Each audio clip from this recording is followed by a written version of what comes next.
Respected teachers and my dear students, ਅੱਜ ਮੈਂ ਤੁਹਾਡੇ ਨਾਲ 10th ਸਾਇੰਸ ਨੈਸ ਦੀ ਨਿਊ ਬੁੱਕ ਵਿੱਚੋਂ ਪ੍ਰੈਕਟਿਸ ਟੈਸਟ ਸੀਰੀਜ਼ ਨੰਬਰ 2 ਜੋ ਕਿ ਸੋਲਵ ਐਂਡ ਐਕਸਪਲੇਨ ਕੀਤੀ ਹੋਈ ਹੈ ਇੰਗਲਿਸ਼ ਐਂਡ ਪੰਜਾਬੀ ਮੀਡੀਅਮ ਵਿੱਚ ਤੁਹਾਡੇ ਨਾਲ ਸਾਂਝੀ ਕਰਨ ਜਾ ਰਿਹਾ ਹਾਂ। ਇਸ ਨੂੰ ਸਮਝਣ ਲਈ इस वीडियो नूं अखीर तक देखना क्योंकि इस विच कुछ न्यूमेरिकल भी सॉल्व किए हुए हैं जो कि वेरी इंपोर्टेंट हैं और जो साडे एग्जाम फाइनल होणगे समैस्टर 1 दे उस विच भी ये बहुत ही आप लई जो फायदेमंद लाभदायक होणगे। इस करके इस वीडियो नूं अखीर तक देखना। Question number 1, 2HGS plus XO2 we will get YHGO plus 2SO2 प्रतिक्रिया विच X अते Y है। In the above reactions X and Y are बेटे रिएक्शन मैं शो की वो जो है ऑक्सीजन के मोहरे 3 आएगा X की जगह पर X 3 है तो HGO जो रिएक्शन के बाद लिख के शो किया है वो 2 है बाई। इस करके इसका ऑप्शन जो है 4 नंबर आएगा भाव के X is equal to 3 and Y is equal to 2। Question number 2, जदों फेरस सल्फेट नूं गर्म किया जाता है तो यह भौतिक ऑक्साइड विच टुट जाता है अते इस प्रतिक्रिया विच मुक्त हुई गैस हुंदियां हन किहड़ियां? When ferrous sulfate is heated, it decomposes into ferric oxide and the gases liberated in this reactions is R। इसका ऑप्शन नंबर आएगा 3 आंसर 1 and 2। क्वेश्चन नंबर 3, जदों जिंक धात H2SO भाव सल्फ्यूरिक एसिड नाल क्रिया करती है तो डैश गैस पैदा होती है। When zinc metal is treated with H2SO4 the gas evolved is। इसका आंसर है बेटे option number 4 hydrogen. Question number 4, litmus का घोल डैश पौद्यां तो कढ़िया जाता है जो कि वर्गीकरण के थैलोफाइटा नाल संबंधित है। Litmus solution is extracted from dash plants belonging to the division thallophyta. इसका आंसर है option number 1 lichens. Question number 5, कुछ वस्तां अजिहियां भी हुंदियां हन जिन्हां दी गंध तेजाबी या खारी मादियां विच बदल जाती है, उन्हां नूं की कहा जाता है? There are some substances whose odor changes in acidic or basic medium. What are they called? Answer है option number 1 olfactory सूचक olfactory। Question number 6, ਜਦੋਂ तेजाब ਅਤੇ ਧਾਤ ਦੀ ਪ੍ਰਤੀਕਿਰਿया ਹੁੰਦੀ ਹੈ ਤਾਂ ਕਿਹੜੇ ਉਤਪਾਦ ਪੈਦਾ ਹੁੰਦੇ ਹਨ? Which product is found when an acid reacts with metals? Option number 1 answer hydrogen gas अते लूण, hydrogen gas and salt. Question number 7, हेठ लिखियां विचों किहड़ी धात है which one of the following is metal? इसका option number 3 answer sodium Na। Question number 8, जदों सल्फर ऑक्सीजन नाल प्रतिक्रिया करता है तो उत्पाद पैदा की हुंदा है? Name the product formed when sulphur reacts with oxygen. बेटे इसका आंसर है ऑप्शन नंबर 4 सल्फर डाइऑक्साइड। इसनूं चेक करके कमेंट करना है।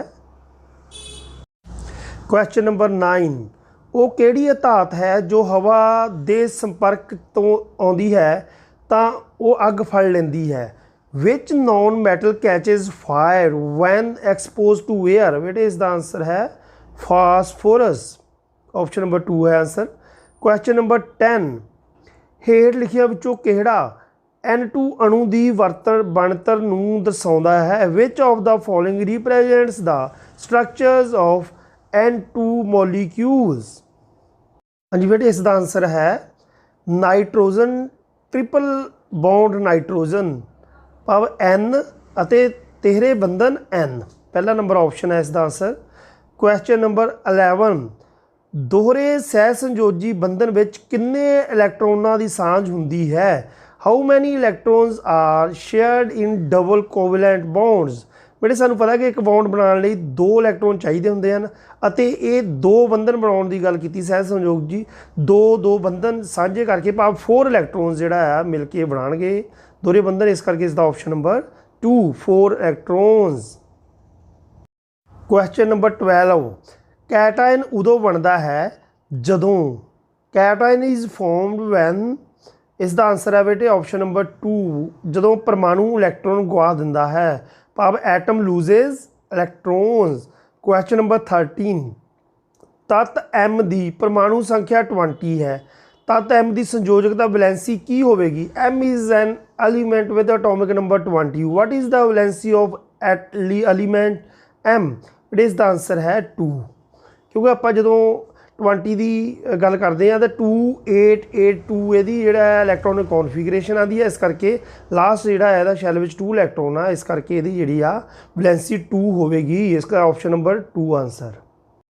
क्वेश्चन नंबर 14 मैंडलीफ द्वारा की गई भविष्यवाणी अनुसार एक एल्यूमीनियम तत्त दियाँ विशेषतावां बाद विच लभे गए किस तत्त के गुणां के समान हैं। The property of aluminium predicted by Mendeleev's are the same as the property of which elements। इसका आंसर है बेटे ऑप्शन नंबर 3 गैलियम। प्रश्न नंबर 15 हेठ लिखे गए तत्तां विचों किस तत्त विच संयोजक इलैक्ट्रॉनां की वध तो वध संख्या है। Which of the following elements has maximum number of valence electron. इसका आंसर है बेटे ऑप्शन नंबर 2 फास्फोरस क्योंकि वो संयोजक बाहरले इलैक्ट्रॉन जोड़े 5 होंगे बाहरले शैल में। क्वेश्चन नंबर 16 मनुखी शरीर में गैसां का स्थानांतरण किहड़े मनुखी अंग द्वारा होंदा है। Which of the human bodies organ is responsible for exchange of gases. इसका आंसर है बेटे जो साडे लंग्स दे विच हुंदे हन एल्वियोलाई। क्वेश्चन नंबर 17 पौद्यां विच मल निकास किस तरह हुंदा है। Modes of excretion in plants are. बेटे ये तुसी गिव कमेंट्स मैं लिखा होया है इस विच कमेंट दे के तुसी अपनी बुक विच पढ़ो ध्यान नाल ते अपने अध्यापक नाल साझा करो जिस तरह मर्जी आ तुसी देखो कि इसका ऑप्शन नंबर 4 बनता है उपरोक्त सारे बनता है या कोई होर बनता है तुसी कमेंट बॉक्स में जरूर लिखना है। ये तुहाडे लिए क्वेश्चन दस छड्डिया मैं। क्वेश्चन नंबर 18 नाड़ी सैल विच सूचनावां किस दिशा में चलदियां हन। In which directions electric impulses travels in a neuron. बेटे इसका आंसर है option number 3 dendrite cell bodies and then axon. Question number 19 जड़ां दी प्रकाश तो दूर जाण दी गति किस दी उदाहरण है। Movement of roots away from sunlight is an example of. बेटे इसका आंसर है ऑप्शन नंबर 1 ऋणात्मक प्रकाशी अनुवर्तन भाव के नैगेटिव फोटोट्रोपिज्म। क्वेश्चन नंबर 20 कुछ व्यक्तियों का कद 24-25 साल के होण उपरंत भी छोटा रह जाता है। अजिहा हेठ लिखियां विचों किस कारण हुंदा है। बेटे इसका आंसर है नंबर 2 ऑप्शन वाधा हारमोन की कमी कारण या due to deficiency of growth hormones. Question number 21 किशोर अवस्था विच हेठ लिखियां विचों पतालू का की कारज है। Which among the following is the functions of testis at puberty. इसका आंसर है भी ऑप्शन नंबर 2 टेस्टोस्टेरोन का रिसाव secretion of testosterone hormones and sperm cells. Option number 2 answer है इसका। प्रश्न नंबर 22 इन्हां विचों किस दी प्रजनन विधि कायक प्रजनन की उदाहरण नहीं है। बेटे इसका आंसर है option number 3 mango. Question number 23 छिपकली की पूछ कट्टे जाण तो कुछ दिनों बाद दोबारा विकसित हो जाती है। ये प्रजनन की किहड़ी विधि है। हाँ जी बेटे इसका आंसर है ऑप्शन नंबर 2 पुनर्जनन भाव रीजनरेशंस। क्वेश्चन नंबर 24 कोई वस्तु 10 मीटर की दूरी ते उत्तल दर्पण के सामने पई है बने प्रतिबिंब की स्थिति की होगी। बेटे इसका आंसर जो है ऑप्शन नंबर 4 पी एफ के विचकार भाव बिटवीन पी एंड एफ। बेटे बुक का पेज जो साडा 184 आ वो बड़ा क्लीयर जो बनया होया है सारनी वो तुसीं ध्यान नाल चैक कर लैनी। वो ऑप्शन नंबर 4 साडा आएगा। क्वेश्चन नंबर 25 ਵਿਦਿਆਰਥੀ ਏ ਪਾਣੀ ਨਾਲ ਭਰੇ ਸਲੈਬ ਦੀ ਵਰਤੋਂ ਕਰ ਰਿਹਾ ਹੈ ਅਤੇ ਵਿਦਿਆਰਥੀ ਵੀ ਕ੍ਰੋਮ ਗਲਾਸ ਬਣੇ ਸਲੈਬ ਦੀ ਵਰਤੋਂ ਕਰਕੇ ਅਪਵਰਤਨ ਅੰਕ ਪਤਾ ਕਰ ਰਿਹਾ ਹੈ। ਵਿਦਿਆਰਥੀ ਏ ਅਤੇ ਬੀ ਦੁਆਰਾ ਗਣਨਾ ਕੀਤੇ ਗਏ ਅਪਵਰਤਨ ਅੰਕ ਦੇ ਵਿੱਚ ਕੀ ਸੰਬੰਧ ਹੋਵੇਗਾ? ਬੇਟੇ ਇਸ ਦਾ ਆਨਸਰ ਹੈ ਆਪਸ਼ਨ ਨੰਬਰ 2, ਏ ਦੁਆਰਾ ਪਤਾ ਕੀਤਾ ਅਪਵਰਤਨ ਅੰਕ ਘੱਟ ਹੋਵੇਗਾ ਕਿਤੋਂ? ਬੀ ਦੁਆਰਾ ਪਤਾ ਕੀਤੇ ਗਏ ਅਪਵਰਤਨ ਅੰਕ ਤੋਂ। ਇਹਦਾ ਆਪਸ਼ਨ ਨੰਬਰ 2 ਆਨਸਰ ਆਏਗਾ। ਕੁਐਸਚਨ ਨੰਬਰ 26, ਹੇਠਾਂ ਦਿੱਤੇ ਵਿਕਲਪਾਂ ਵਿੱਚੋਂ ਮਨੁੱਖੀ ਅੱਖ ਦੀ ਕੁਐਸਚਨ ਮਾਰਕਸ ਅੰਕਿਤ ਹਿੱਸਾ ਚੁਣੋ। ਬੇਟੇ ਹਿਊਮਨ ਆਈ ਦੇ ਵਿੱਚ select the sign of interrogations. Number 1 option ਆਏਗਾ ਰੈਟੀਨਾ। ਸਭ ਤੋਂ ਜਿਹੜੀ ਇਨਰ ਮੋਸਟ ਲੇਅਰ ਆ ਆਈ ਦੀ ਉਹ ਹੈ ਰੈਟੀਨਾ। ਕੁਐਸਚਨ ਨੰਬਰ 27, ਸ਼ਬਦ ਅਨੁਕੂਲਨ ਸਮਰੱਥ ਅੱਖ 'ਤੇ ਲਾਗੂ ਹੁੰਦੀ ਇਸ ਦੀ ਕਿਹੜੀ ਯੋਗਤਾ ਨੂੰ ਦਰਸਾਉਂਦਾ ਹੈ? The term accommodations as apply to the eye refers to it is ability to. ਇਸ ਦਾ ਆਨਸਰ ਹੈ ਬੇਟੇ 2, ਆਪਸ਼ਨ ਨੰਬਰ 2, ਲੈਂਸ ਦੀ ਫੋਕਸ ਦੂਰੀ ਨੂੰ ਵੱਖੋ ਵੱਖਰਾ ਕਰਨ ਦੀ, ਭਾਵ vary the focal length of the lens. Question number 28, Rajdeep ਨੇ ਆਪਣੀ ਅੱਖਾਂ ਦੇ ਡਾਕਟਰ ਤੋਂ ਆਪਣੀ ਜਾਂਚ ਕਰਵਾਈ। ਅੱਖਾਂ ਦਾ ਡਾਕਟਰ ਉਸ ਨੂੰ ਨਜ਼ਰ ਦੇ ਚਸ਼ਮੇ ਲਈ ਇਹ ਲਿਖਤ ਲਿਖਦਾ ਹੈ। ਖੱਬੀ ਅੱਖ ਭਾਵ ਕਿ ਲੈਫਟ ਆਈ ਜਿਹੜੀ ਆ -3D ਹੈ ਅਤੇ ਸੱਜੀ ਅੱਖ ਜਿਹੜੀ ਆ ਪਲੱਸ ਭਾਵ ਕਿ ਰਾਈਟ ਜਿਹੜੀ ਆ ਉਹ +350D ਹੈ। ਰਾਜਦੀਪ ਨੂੰ ਕਿਹੜਾ ਦ੍ਰਿਸ਼ਟੀ ਦੋਸ਼ ਹੈ? ਬੇਟੇ ਇਸ ਦਾ ਆਨਸਰ ਹੈ ਆਪਸ਼ਨ ਨੰਬਰ 3, ਐਸਟਿਗਮੈਟਿਜ਼ਮ। ਕੁਐਸਚਨ ਨੰਬਰ 29, ਪ੍ਰਯੋਗ ਦੇ ਦੌਰਾਨ ਇੱਕ ਵਿਦਿਆਰਥੀ ਸਥਿਤੀ ਏ ਅਤੇ ਬੀ 'ਤੇ ਲਗਾਏ ਉਪਕਰਨ ਭੁੱਲ ਜਾਂਦਾ ਹੈ। ਸਥਿਤੀ ਏ ਅਤੇ ਬੀ 'ਤੇ ਕੀ ਜੋੜਿਆ ਜਾਣਾ ਚਾਹੀਦਾ ਹੈ ਤਾਂ ਜੋ ਓਹਮ ਦੇ ਨਿਯਮ ਦੀ ਤਸਦੀਕ ਕੀਤੀ ਜਾ ਸਕੇ? ਬੇਟੇ ਇਸ ਦਾ ਆਨਸਰ ਹੈ ਜੋ ਏ ਹੈ ਉੱਥੇ ਐਮੀਟਰ ਅਤੇ ਬੀ ਦੀ ਜਗ੍ਹਾ 'ਤੇ ਵੋਲਟ ਮੀਟਰ ਜੋੜਿਆ ਜਾਣਾ ਹੈ। ਕੁਐਸਚਨ ਨੰਬਰ 30, ਇੱਕੋ ਸਮੱਗਰੀ ਅਤੇ ਬਰਾਬਰ ਲੰਬਾਈ ਅਤੇ ਬਰਾਬਰ ਵਿਆਸ ਦੀਆਂ ਦੋ ਚਾਲਕ ਤਾਰਾਂ ਇੱਕ ਸਰਕਟ ਵਿੱਚ ਪਹਿਲਾ ਲੜੀਵਾਰ ਰੂਪ ਵਿੱਚ ਭਾਵ ਕਿ ਸੀਰੀਜ਼ ਵਿੱਚ ਅਤੇ ਜੁੜੀਆਂ ਹੁੰਦੀਆਂ ਹਨ ਅਤੇ ਫਿਰ ਉਸੇ ਪੋਟੈਂਸ਼ੀਅਲ ਅੰਤਰ 'ਤੇ ਪੋਟੈਂਸ਼ੀਅਲ ਡਿਫਰੈਂਸ 'ਤੇ ਸਮਾਨ ਅੰਤਰ ਜੁੜੀਆਂ ਹੁੰਦੀਆਂ ਹਨ ਭਾਵ ਕਿ ਪੈਰਲਲ। ਲੜੀਬੱਧ ਅਤੇ ਸਮਾਨ ਅੰਤਰ ਵਿਵਸਥਾ ਵਿੱਚ ਪੈਦਾ ਕੀਤੀ ਗਈ ਤਾਪ ਊਰਜਾ ਭਾਵ ਹੀਟ ਐਨਰਜੀ ਦਾ ਰੇਸ਼ੀਓ ਕੀ ਹੋਵੇਗਾ? ਰੇਸ਼ੀਓ ਪਤਾ ਕਰਨਾ ਹੈ, ਅਨੁਪਾਤ ਪਤਾ ਕਰਨਾ ਹੈ। ਬੇਟੇ ਇਸ ਦਾ ਆਨਸਰ ਸਵਾਲ ਨੂੰ ਸੋਲਵ ਕੀਤਾ ਹੋਇਆ ਇਹ ਤੁਸੀਂ ਆਪਣੀ ਕਾਪੀ ਦੇ ਉੱਤੇ ਇਹਨੂੰ ਨੋਟ ਕਰ ਲੈਣਾ ਧਿਆਨ ਨਾਲ। ਇਸ ਦਾ ਆਪਸ਼ਨ ਜੋ ਆਨਸਰ ਆਏਗਾ ਆਪਸ਼ਨ ਨੰਬਰ 4 ਭਾਵ ਕਿ 4 ਰੇਸ਼ੀਓ 4:1 4:1 ਨੂਮੈਰੀਕਲ ਸੋਲਵ ਕੀਤਾ ਹੈ। ਇਸ ਨੂੰ ਆਪਣੀ ਕਾਪੀ 'ਤੇ ਨੋਟ ਕਰ ਲੈਣਾ ਹੈ।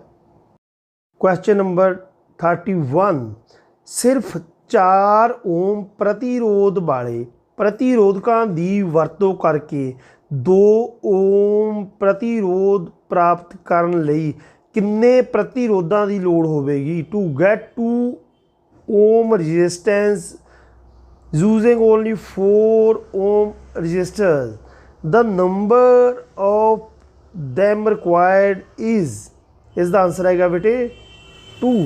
ਦੇਖ ਲੈਣਾ ਕਿਸ ਤਰ੍ਹਾਂ ਕੱਢਿਆ ਹੋਇਆ ਆ ਧਿਆਨ ਨਾਲ।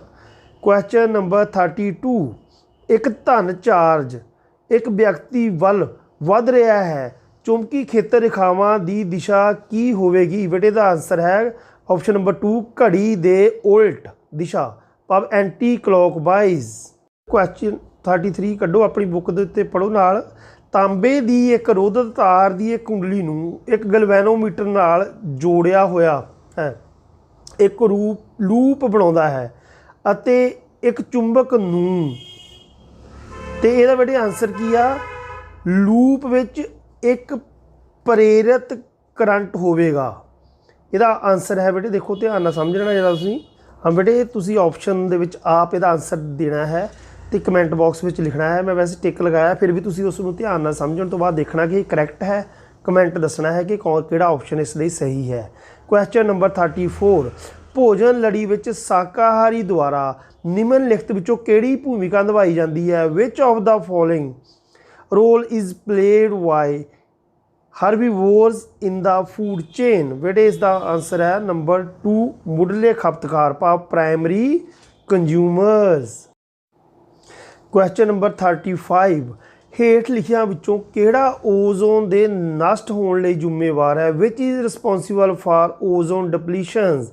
ਵਿਟ ਇਜ਼ ਦਾ ਆਂਸਰ ਹੈ 에ਅਰ ਕੰਡੀਸ਼ਨਰਸ। 에ਅਰ ਕੰਡੀਸ਼ਨ ਹੁੰਦਾ ਨਾ ਸਾਡਾ AC, ਕਿਉਂਕਿ ਉਹ ਕਲੋਰੋਫਲੋਰੋਕਾਰਬਨਸ ਸਾਡੇ ਉਹ ਜਿਹੜਾ ਕੱਢਦਾ ਹੈ ਗੈਸਾਂ, ਇਸ ਕਰਕੇ ਜਿਹੜਾ ਆ ਇਹ ਸਾਡੇ ਲਈ ਓਜ਼ੋਨ ਨੂੰ ਨਸ਼ਟ ਕਰਨ ਲਈ ਜ਼ਿੰਮੇਵਾਰ ਹੈ। Option number 2। So dear students, ਇਹ ਤੁਹਾਡੇ ਨਾਲ ਮੈਂ ਨੈਸ ਦੀ ਜੋ 10th ਦੀ second practice test series number 2 ਤੁਹਾਡੇ ਨਾਲ ਸ਼ੇਅਰ ਕੀਤੀ ਹੈ।